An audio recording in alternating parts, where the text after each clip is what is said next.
Coach Josh Aubrey with the Statesboro Herald. What are your goals to be able to get out of the spring as far as the defense goes? Just implementing our system, making sure that we're detailed out there. We always say we want to be smart, fast, and physical, and just implementing our system. How do you feel as far as the talent-wise goes with what you're working with? Yeah, well, we got some talent here, and that was one of the things that Coach Hull and I was talking about before taking this job was, talking about the roster. And Georgia's, he's got a bunch of great athletes here, and on this team we got a bunch of great athletes as well. It's just now getting our guys implemented with this system and making sure that we are detailed on everything that we're running out there. Coach Nathan Dominance from Savannah Morning News. You had a great defense at Washington. Draft day is going to be a good day for you, I have a feeling. Can you compare the kind of guys you had there with the guys that you've met here? And Derek Fantine coming back, he's an NFL hopeful. I think that's pretty widely agreed. How's his health? And what do you see from Union where you could maybe compare to the Washington unit where you guys were the best in the country? Yep, and I would just say it's more so, I talk to our guys, they always ask, hey, Coach, what was the difference? More so, if anything, is just the guys are detailed. And that's the same thing we're talking about being here, is being detailed. And we have the guys here for us to have a great defense. And so I'm excited about that because I tell the guys, really, there's no difference. The difference is, really is just they're at Washington, we're here at Georgia Southern. But I think one thing is our guys love football here, man, and these guys are going to be ready to go. I do know that. And about Canteen, man, I'm excited to see this kid. He's been having a great, off season so far. He's healthy, he's full throttle in spring. So I'm excited to see what he does with his defense as well. Does he have something that says, okay, this is an NFL guy with size, height, focus? Yeah. What has he got? I think it's just the love, man. And I tell our guys all the time, the guys that I've been around, and I'll just use some like Trent McDuffie and Kyler Gordon, since that's what we were talking about earlier, is one of the things that separate those guys, man, from a lot of other people is they love the game of going up and coming and watching tape. And that's one thing that I see here, that guys right now in my office right now, I got about 7 dudes in there watching tape. And so I think that's special, man, when guys take that initiative to watch tape and learn on a day-to-day basis about this football game. When they're watching tape, what are they looking at? What do you hope that they're looking at? Yeah, we all got it broken down to how we watch our tape. And it's like going back to the details of it. It just depends. Everything is going to come down to situational football, which we're going to be huge on here on defense, and just understanding what a team is trying to attack us and the weakness of the defense, understanding the mix downs, third downs, 2 minutes, 4-minute situation, and things like that of that nature. And then when we get to the red zone, it completely changes. So a lot of those things are broken down into situations. Are you showing them like video of Washington or other schools, or what they did here, what they did wrong? We watch everything. Literally, I go back and I broke down tape that they had last year, things they did really well, and things that we can get better at, and we put it to Washington tape. We watch that, so as much tape as we can, and finding ways to get better every single day. And I think that's one thing that we always talk about is who's going to watch the most tape and get better at it.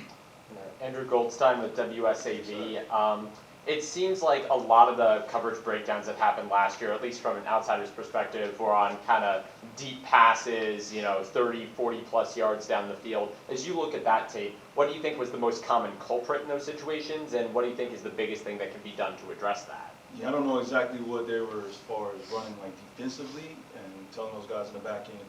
But for us, that's one of the biggest things, which I was talking about at Washington that we had, was just understanding the weaknesses of your defense. And so I think, if anything, it's always going to come back to me, and you'll hear me say this a lot, it's always going to come back to the details of things.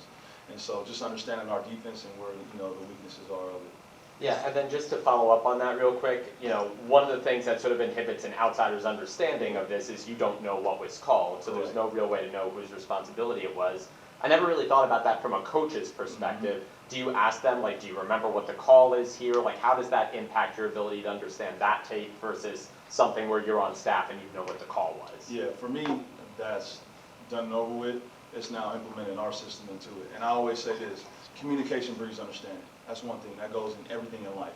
And so for our guys, you'll see as we go out in spring ball and as we get into the season and camp and things like that, you'll see these guys communicating a lot more, and we're always going to be on the same page because I truly believe that communication breeds understanding. Coach Jake Ross with WTFC in Savannah. You got a number of 6th, 7th year guys on this defense that have played a lot of college football that understand what you're trying to do here in terms of culture and standard.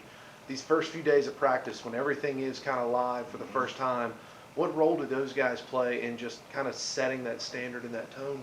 Yeah, I think it's a huge role. I mean, I just used a couple guys, for example, Todd, and I would use Todd, I would use Justin Ellis, I would use Dylan Springer, just some guys that's been here a long time and understanding the culture.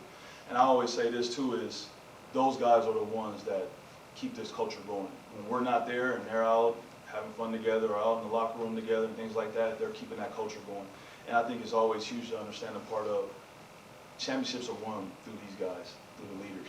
And all the times I've seen these championship teams that I've been on, it's been the guys that have been the leaders on the team. So I'm excited for all those guys too, especially on the defensive side, to keep that culture going. Coach, is there a unit that you look at and you think, wow, we're really solid in this one? And is there another unit possibly that you're like, we need some improvement in this area? I think we can get improved every single day in every area. I'm excited about the D-line, I'm excited about the linebackers as well, and also excited about the DBs.